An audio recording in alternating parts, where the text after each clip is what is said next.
And I think that about does it. So without further ado, allow me to introduce again Melinda Anderson, and she will start our program. Melinda? Thanks, Wiley, and good afternoon, everyone. It's really nice to see everyone here. I have the very distinct honor, but also even more so the pleasure of introducing our guest today to talk about one of our favorite topics is economic development, and specifically around how the Chobani project came into being and how we're moving forward. So I'm going to, we've got three guests today, and I'm going to introduce them first by Mayor Don Hull, who's going to start first, and I believe Travis Rothweiller, who is our city manager, and Gary Garnand, who is, as you know, the Urban Renewal Board Chairman. So I'm going to ask Mayor Don Hull to come up at this point and start us off.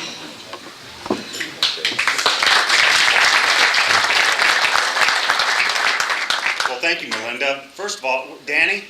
Yes. I noticed when we sang the song, the second verse kind of did this a little bit. I don't think we all knew the words. Yeah. I was taught this in church years ago. If you don't know the words, just sing watermelon. Because it looks like you're saying the words. So in the future, and if you would have seen me in the second verse, I was doing that. So, okay, very good. I think the easiest thing for me to say, and I could actually sit down after saying this, is just one word, and that word is Chobani. What that's done for our community, what that's brought to our community, we know is coming. We know the economic development around it. We know that there's going to be folks getting jobs and all those things, and companies being able to bid on projects and revitalizing our area. But what it brings to us more than anything else, I believe, is getting us out of this hole that we've been in, this depression. And part of depression is mental, it's psychological. And I think our country is suffering with that somewhat, where we are not looking at the bright side of things as much as we used to. We seem to have slipped into a hole. And this company coming here and the starting of what's happening here is going to give us the ability and have that hope and have that enthusiasm and the morale that will propel us into the future. Just by the announcement, I've seen changes in people, and I've seen businesses starting to look at hiring again and doing all those things because of that hope and that the chance of what's going to be coming our way. And folks, it's coming our way. This is probably one of the best announcements we've been able to be involved in and make in many years. I think back not too long ago where the Urban Renewal Agency and many others were involved in filling the Dell building with C3, and I saw what happened there. I saw that people were excited again, and they were going to have jobs, and what a blessing for it to happen just before Christmas. Just before the holidays, when a lot of folks that are out of work or underemployed have the opportunity to become employed and be able to have a different job, something that maybe engages them more. And what that did, it was absolutely a blessing. And this is right alongside of that same, a little larger, but it's right along that same issue where we have that hope, and people are asking about jobs. How do they get jobs, and how do they excel in their career paths and things like that? It's just been an absolute blessing, and I will tell you, we are excited. It's a great time to be involved in Twin Falls area.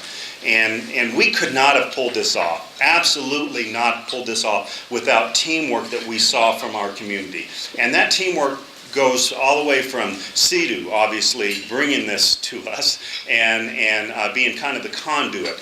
The Chamber of Commerce becoming involved and playing a significant role in development of our plan, our developmental plan. The Urban Renewal Agency, I think you heard Gary talk about how proud he is of his board, and I am as well. This community needs to be proud of that board because they stepped up.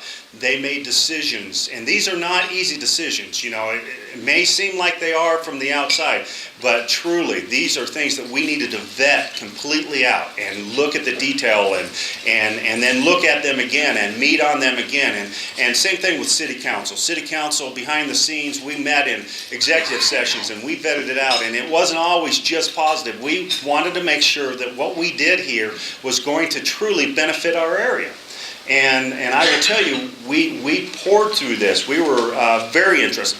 And then I would be remiss, okay, the real heavy lifting that took place in this Chobani deal was that Ready team and what they put together. And I walked in on a few of their meetings where they had these charts and graphs, and I don't even know what they meant, to be honest with you. I was looking at them, and they were looking at just different aspects of how this deal could come together and how it would be fair to the community, as well as trying to bring this company in to our area, because we know what that will do for us. And truly, I just saw tons and tons of work, hours behind the scenes. There were issues with some of our folks that were involved in this endeavor where they didn't see their family. They didn't take days off for weeks on end. And I will tell you, just going through this process, frankly, has made our community better. It has made our team better, ready for other endeavors. That even if we didn't land Chobani, which we did, thank goodness, but even if we didn't, we were going to be more ready and excited about the next endeavor, because we had vetted issues out and looked at our infrastructure issues. So it was really an exciting time to watch. And I was privileged to be a small part of that. We needed to make decisions, obviously, but the heavy lifting was truly done by this committee. And I know he doesn't want me to say this, because he tells me this all the time, but I will tell you, the real hero of that committee, bringing these folks together, the leadership of that committee, was our own city manager, Travis Rothweiller, and I'd like to introduce Travis and have him come.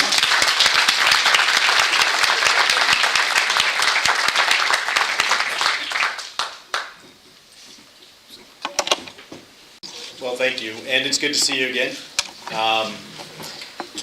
It really did take a team approach, and there were lots and lots of heroes that really invested a lot of themselves in this project.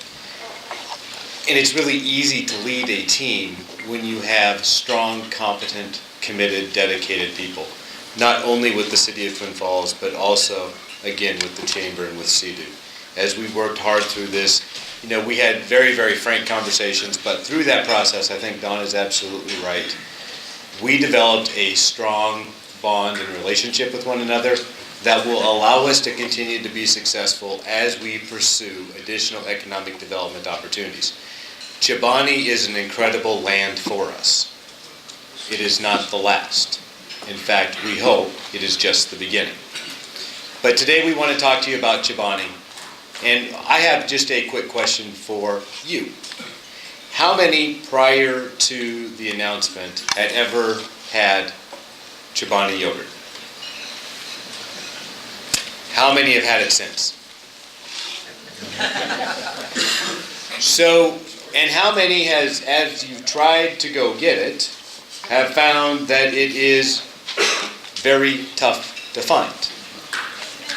Okay? So that is why they're coming. This is by far the largest Greek yogurt company in the country.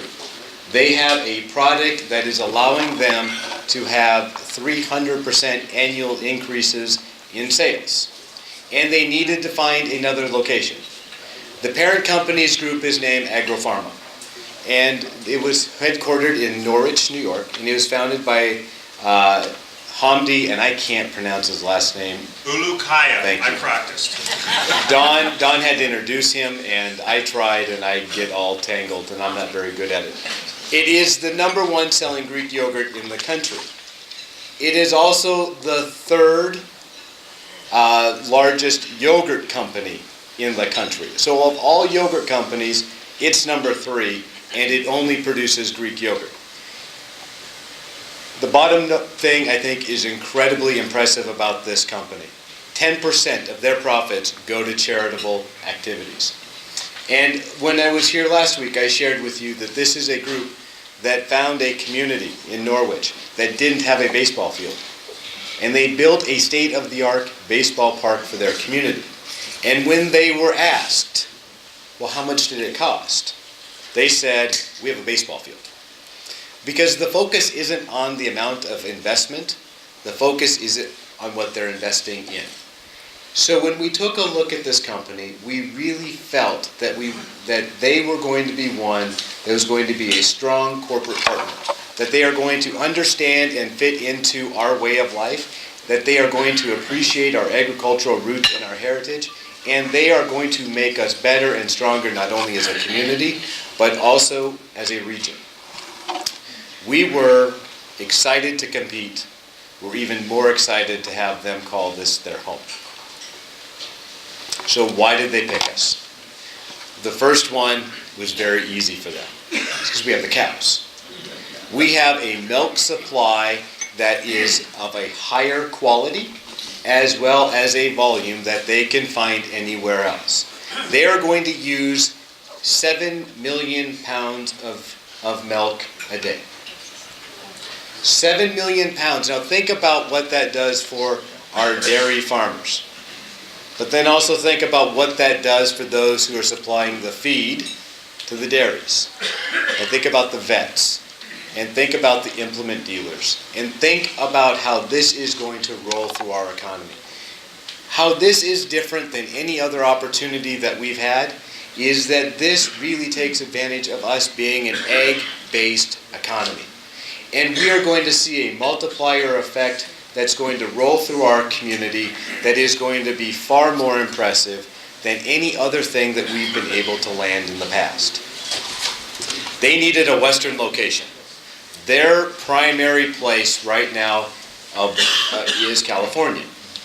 This is a product that is doing very, very well in California, but obviously California doesn't have the good business climate that we have.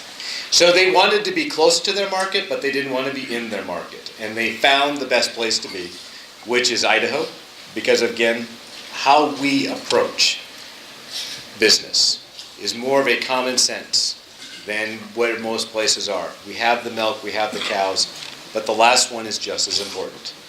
We have a qualified, dedicated workforce that is experienced in the area of food processing. We have people in our area that truly dedicate and commit themselves to an effort. I think that we all have great people that we get to work with on a daily basis, and I think that is just inherent of an agricultural community. So we're going to have the opportunity to create about 400 jobs, and I'll get to that. And there's additional indirect jobs that we'll talk about in a second. So what a lot of people want to have a conversation about is, yeah, but what did it cost you? What did it cost for the opportunity? So the first thing I will tell you is that the city of Twin Falls is going to invest about $6.75 million of its cash reserves from two areas, from its capital fund and from its general fund. And the 6.75 of that, 2.75 is going to be given back to the city in the form of sewer rate improvements. So we built a pretreatment facility, and we have an adder, if you will, onto the sewer rate that over a period of time, that $2.7 million is going to flow back into the city's general fund cash reserves. There's also a provision in our development agreement for them to buy the pretreatment facility. And the cost of acquisition will be the balance that's owed, left on the pretreatment facility. What's very important, I'm going to deviate, is on the city's website is the development agreement, as well as fact sheets and other information that we would encourage you to look at. Because we have always said from the very beginning that it is imperative that we are transparent with how we are spending resources as we move forward. Because the council recognizes that when they make these types of commitments, they're making it with your money. And they believe that it is incredibly important that everybody has a clear understanding of where those funds are coming from and how they're being committed. The other piece is that $4 million of the city's funds are going to go in and complete the Northeast Sewer Line project. The Northeast Sewer Line project will open up over 700 other acres of land. It is a major trunk line project that is generally across the east and northern section of our community. Some of it is done.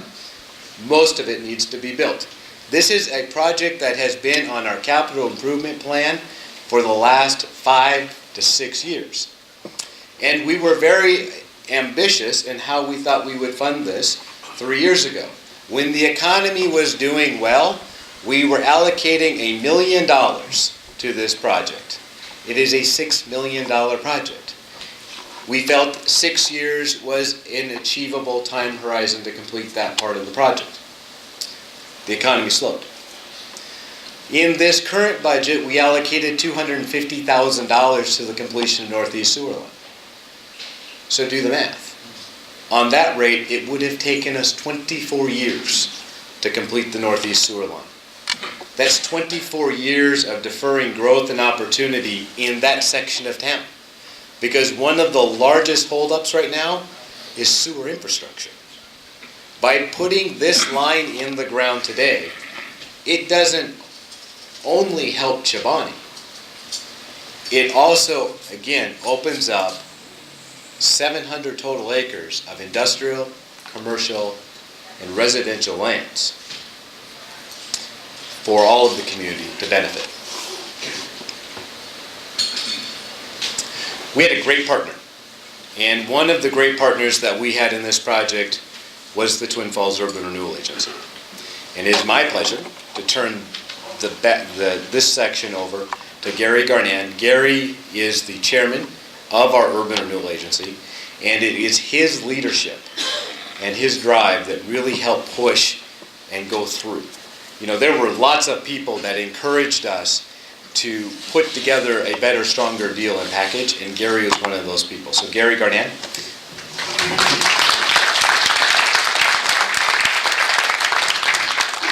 Thank you, Travis. The city of Twin Falls years ago created Urban Renewal, and it's a state legislature kind of lays out the groundwork. And as you saw in the newspapers and everything else this year, there was a lot of talk about urban renewals, whether they should or shouldn't happen, and what kind of changes.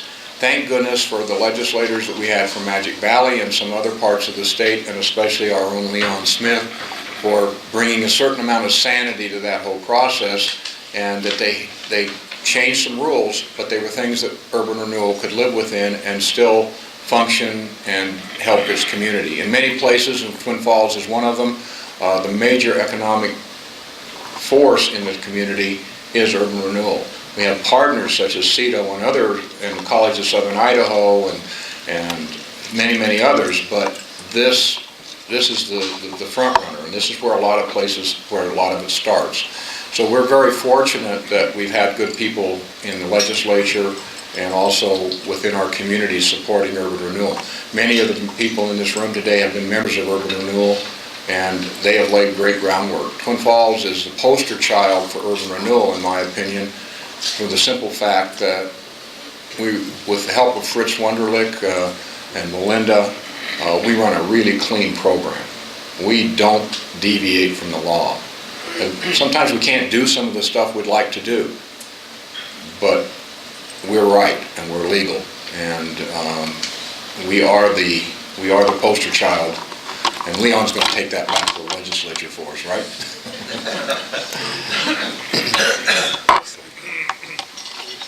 We don't have any money, folks. We don't have a dime unless a project happens. We get our money through tax increment financing.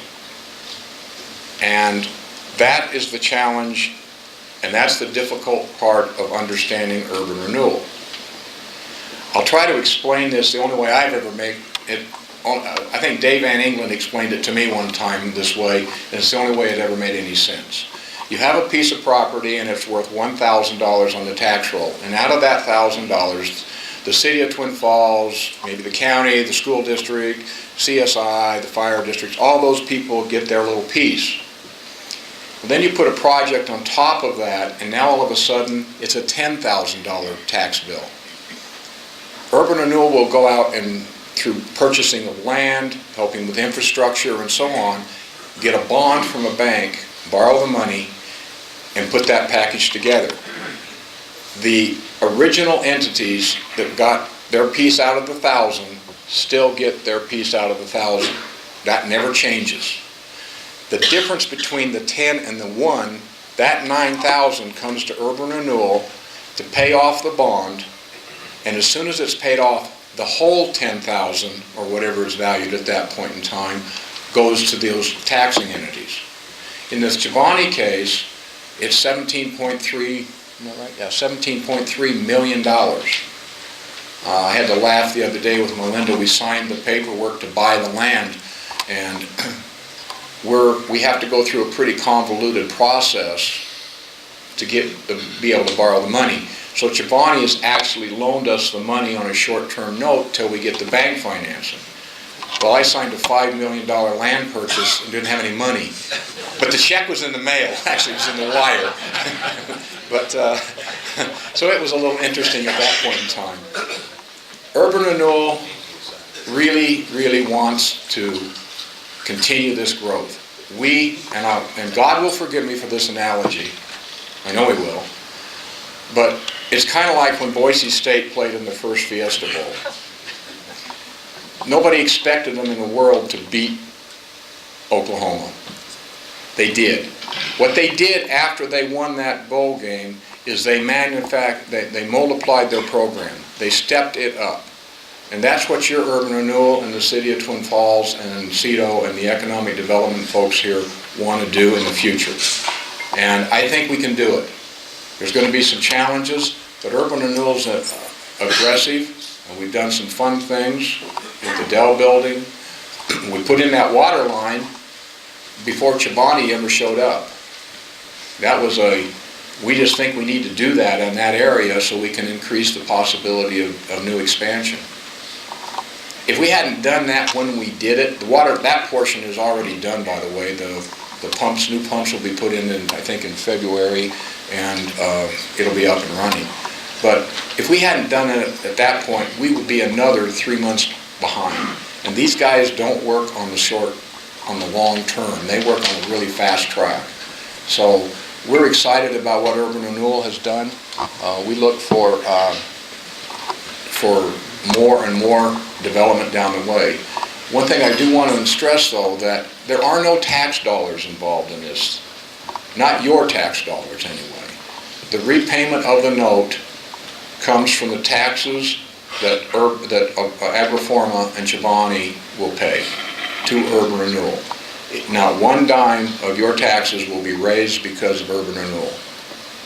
So, I hope that answers some questions. Don and I and Travis certainly are here to answer any questions you might have. There we go. Back to you, Travis. So this is where the site is. And that if you drive out there between 32 and 3300 on Kimberly Road right now, you will see nothing but a lot of earth-moving equipment working 24 hours a day, 7 days a week, until the building pad is complete. I think our battery died. All right, so I know the deal, so I'll talk to you a little bit about it. There is the infrastructure that is being put into the ground. We have, again, $4.2 million of it was to assist with land acquisition that you saw here. And then we go through and do other improvements to ensure that not only this site, but also the surrounding areas have the opportunity to be successful. Because the infrastructure will assist more than just Chobani in the area. Again, so $6 million is going to go for a sewer line project. $4 million from the city, $2 million from the Urban Renewal Agency. We're building a pretreatment facility on site. That pretreatment facility will take the untreated flows of the Chobani company. They will run them through a pretreatment wastewater facility, and the outflow will be similar to what we experience at an inflow at the wastewater treatment plant. That project is about $7.5 million. $2.75 million of that will be returned again back to the city. There's a $3 million improvement down at the wastewater treatment facility that will be made in conjunction with this project. Then a water line. There is a second water line project. Gary talked about the first one, but there is a second $3 million water line project. I'm doing pretty good, aren't I? There is a second $3 million water line project that will be extended to allow and continue to boost flows. This company is going to use, right now, somewhere between 1 million and 2.5 million gallons of water per day. So one of the questions is, do we have that kind of water available? And the answer is yes. And we do, thanks in large part to you. In 2003, we experienced our highest peak day of water use, and we were just shy of 31 million gallons. This last year, our peak day was just under 25 million gallons. It's in large part because of the conservation efforts that we've gone forward with. We have and utilize surface water more than we ever have through our pressurized irrigation systems that are part of now subdivision processes.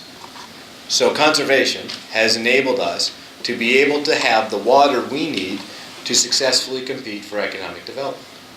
The second is, and if there is a blessing to the arsenic project, it is the fact that we were able, as a part of that, not only to get water from Pristine Springs, but we were also given Sunnybrook Springs, which, and Fritz is going to correct me if I'm wrong, has about 22 CFS of water available to it. So not only do we have water today for this company, but because of other efforts and actions, we also have water to ensure our future as we go forward. Which is important, because if we want to take advantage of economic development and economic development opportunities, we have to have the infrastructure in place. The other improvements that are made are a part of the utilities. There is a 10 megawatt improvement and there's funding in part of this project to assist with that through Idaho Power, as well as improvements to the natural gas system. Part of those improvements part of the contributions for those improvements were made by local business owners. Members of our community are part of a Business Plus group. And the Business Plus group is a group of dedicated, committed business owners within our community that contribute voluntarily to a fund to assist with economic development. They contributed $150,000 to this project, which is, I think, a great contribution because it showed the company that the business community was completely behind them coming. We also have received funding from the Idaho Department of Commerce in the form of 2 block grants, totaling $1 million. And we also have a $50,000 grant from the Director's Discretionary Fund. So what is the benefit to the community? There are going to be approximately 400 direct jobs at the site. That translates, when you go through the process, of over 3,000 indirect jobs being created based upon what we had talked about earlier. In addition to that, there's a capital investment in our community at a minimum of $128 million. But based upon initial renderings of the facility, we believe that plant growth is going to be probably closer to $300 million. The economic impact to our community and our region from this company, based upon a conservative multiplier of 2.6 times, is $1.3 billion. So we create jobs, we create opportunities, and we're creating community wealth. The last is Agri-Pharma and Chobani is a poster child or darling, if you will, of, well, I don't want to call it Wall Street, but of the National Business Press. there we go, National Business Press. Thank you, Jan. She's always there to help me out with those things. And there's articles like this that shows Hamdi at a dairy that would appeared recently in Fortune magazine. And it states that the Yogurt King is going to build a $100 million plus facility in Twin Falls, Idaho. The press that we're getting is what will be used to create additional economic development opportunity. We can't buy this kind of marketing. And what's going to be even better is that when we are successful, because this, for some, was the easy part. They're going to be operational in 8 months. Their first cup of yogurt, they want to turn off the line in June, July of this year. So we have the infrastructure that we have to roll forward with. And we're going to beat them. We will be ready, because when we succeed, they will say things like, we challenged them and they were successful. That is going to help us with future recruitments and future opportunities as we go forward. So that's Chobani. Their philosophy is nothing but good. And we really believe that this company will be nothing but good for not only Twin Falls, but our region. And we will stand for any questions that you may have. Bob, you can't ask him. Yeah, okay, well, I'm not gonna ask a question, I'm just gonna reinforce what you said. If people really wanna be impressed, they need to truly drive out there and take a look at what's going on already out there at that site. It's just amazing how much heavy equipment is out there doing stuff. It's unbelievable. What's important about the heavy equipment that you will see is I want you to pay particular attention to the company working out there. It's a local company. That they are hiring local people, that they want to really give back and really immerse themselves as part of this community at the very beginning. Travis, how big is the facility that's being built? It's growing every day. The last rendering I saw was 971,000 square feet. That is the first phase. There are subsequent phases shaded in a different color, and it's going to continue to grow. That's 7 Costco's under one roof. It's, Wiley's telling me that is 5 Canyon Ridge schools. Travis, you're gonna have to annex, the city annex that land out there? The land is already annexed. Scott? The 1.2 million gallons of water, you keep talking about water a lot. It seems like a lot of water. Is that coming from an aquifer that we, obviously, I want to talk a little bit more about the water and what the impact of that is going to do to the future resources. You know, that's a great question. We live in an area where the aquifer appears to be continuing to decline. It's probably not declining at the same rates that it was in years past, but I still believe that if you ask most people, the aquifer still appears to be in some place in state of decline. Most of that water So the city of Twin Falls takes its water from numerous sources. The largest share of that water comes from a series of wells, whether they're at Blue Lakes. We also have our South Well field. We also have the well over here as well as the one out in Hankins. The demand for that water will be basically drawn through all of those systems.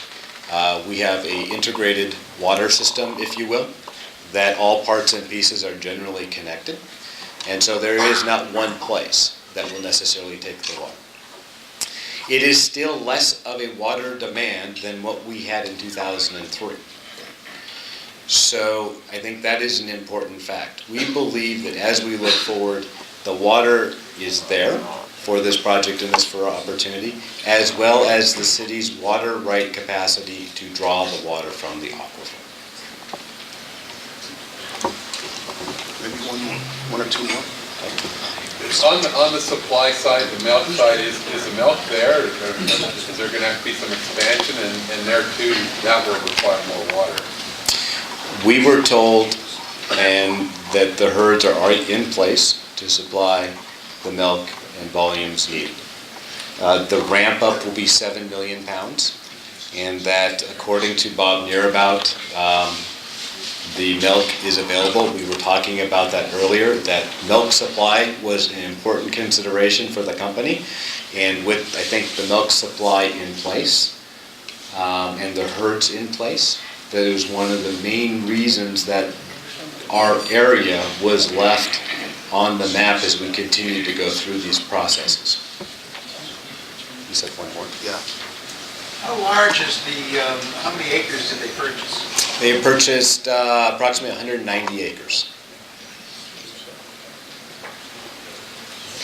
We will stick around for any questions or comments that you might have afterwards very quickly. So again, thank you for your time. We on behalf of all of us, appreciate the opportunity to be here and talk about something that we truly believe is going to be an amazing opportunity for our community.